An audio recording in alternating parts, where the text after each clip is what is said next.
Isaac was the child given to Abraham and Sarah, a blessing granted by God in their old age. They loved him. Beloved child, precious, holy, special. He grew, and their delight grew with him. And then one day God said, "Kill him." And you notice Sarah isn't in this picture. I got to believe she's just sobbing.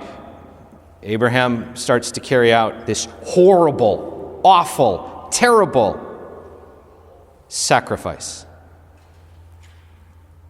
Every fiber in our bodies ought to be screaming about right now, because everything about this is wrong. Everything about this just grates on our hearts, because little ones are precious and they're sacred and they're wonderful. And you don't harm a kid.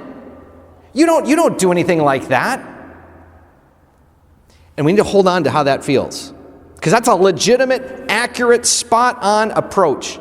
We're perfectly right to think that way about a child. Hold that thought, because in the fullness of time, God sends his only begotten, beloved Son, who will pour out his life. He will be humiliated, abandoned, betrayed, beaten, bruised, broken, crucified, mocked, ridiculed, and horribly killed. I want you to think about this. He didn't do anything wrong. He's innocent. And the Son of God, the only begotten Son of God, would be offered up, a sacrifice for us. I want to give you a working definition of sacrifice. To sacrifice is to give up something. Why? Because we believe in something greater. I'll say that again. To sacrifice is to give up something because we believe in something greater. I got to believe that as Jesus on the cross, nailed to the wood, as he was looking out, he didn't just see the people in front of him. He saw every person in all of time and all of space. And he saw us broken, wounded, sinful. He saw us on our worst days, not our best. On those days when the worst things that have come out of our mouth, the worst actions we've done, the worst thoughts that have played through our minds, he saw all of that and he said, "I will die for you because you're worth it, because I love you, because your soul is worth more, and I will give my life for you. I will pour out my blood for you. I will give my heart because your heart is worth saving." That Christ came and offered his life. He was innocent, no sin. He didn't do anything wrong, but he did it for us. Now, when you think about this, there's an intuitive logic. There's a lot of people I would give my life for right now. There are people in my family, people in my friendships, people in my life. And if it was a question of, if my life could save theirs, Lord, take me right now, no questions asked. And we have those people. There are people that we would gladly give our lives for. But not everyone. I got to admit, there are a lot of people I love I'd die for, but would I die for a stranger? Someone I've never met, we'll never know. Would I die for an enemy? Would I die for a vicious criminal? Someone who has no remorse? Jesus did. Jesus poured out his life for us on our worst days because our souls are worth it. The sacrifice of Christ gives us a sense of the depth of his love, because, friends, we sacrifice for what not only we believe in, but what we love. We sacrifice, which in turn shows just how big our hearts are. It's one of the ways that we can get a handle on this. I will submit that when we begin to understand the sacrifice of Jesus, we understand the love of Jesus in a whole new way. It is a transforming, powerful love. It is a transfigured love, which is the love we hear in the Gospels today. This picture, this image, this mystical vision. Jesus as he stands in the heart of heaven, dazzling white, Moses on one side, Elijah on the other. They're conversing. Everybody's amazed. It's on a mountaintop. This is revelation. This is Christ. This is the perfect person who gives his life for us.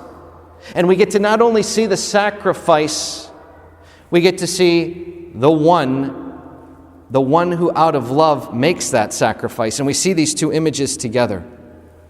Because let me just point out something.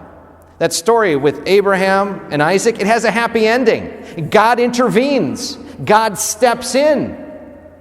And Isaac is not only spared, okay, use the ram, that will be the sacrifice. In our faith, we have hope because the cross of Jesus is not the end. The intervention is he's raised from the dead. That we have a hope, we have a strength, we have a life. That Christ himself, who offered his life, poured out his blood, died for our sins, raised up, so that we can say that the love of Jesus is stronger than sin, greater than the grave, and we can anchor our hope that if Christ can touch and bless the darkest parts of life, Christ will touch our hearts if we just open them up, let him in, allow his grace, allow his strength, allow his healing to touch our hearts, and allow it to bless us and help us and strengthen us. The simple fact is that when we encounter the darkest and the most painful parts of life, we can recognize that there is one who's already been there and offered his life to help us, poured out his life to save us. We're early in Lent yet, but I'm going to just submit this. Where are our sacrifices today? What are we giving up? It shows our hearts. Where do we recognize that we are willing to put our life aside because of something else that we believe is greater? The more we pursue that, the more we learn that, the more we will discover that Christ, who's done that for us, can not only give us strength to make good sacrifices, appropriate sacrifices, but Christ will help touch and bless our lives today with his love to love those around us. That whatever we offer, whatever we give, whatever we share, is fundamentally marked and stamped with the love of Jesus, so that his love is flowing through us to touch the hearts and lives of those God has placed in our midst. It's a happy ending. There's good news. But my, oh my, what a journey to sacrifice. And most of us understand that. Most of us have made big sacrifices in different ways throughout our lives.